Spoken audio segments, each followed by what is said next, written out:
नमस्कार. आजचा व्हिडिओ आहे चरदशेवर. विषय चरदशा आहे. चरदशा म्हणजे काय?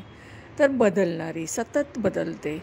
म्हणजे कसं बदलते? तर विंशोत्तरी दशेमध्ये आपण नक्षत्र, चंद्र ज्या नक्षत्रात असतो त्या नक्षत्राच्या स्वामीची दशा असते.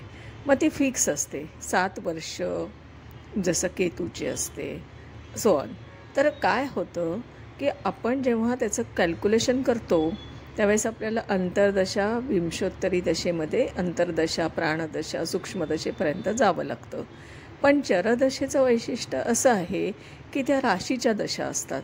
आता राशीच्या दशा असल्यामुळे होतं काय की आपल्याला पर्टिक्युलरली त्या पिरियडमध्ये त्या बदलत्या असतात. प्रत्येक जातकाच्या जन्माप्रमाणे त्याच्या सगळ्या चरदशा बदलत असतात, त्या फिक्स नसतात.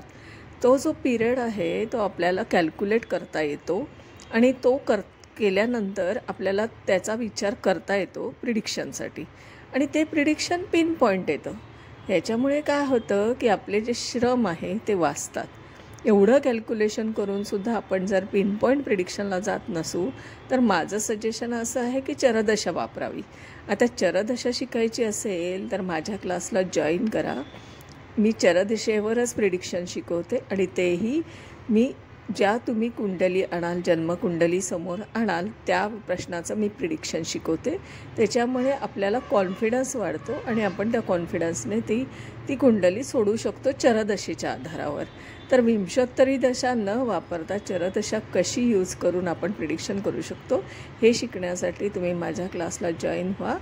माझा नंबर आहे 9763787646.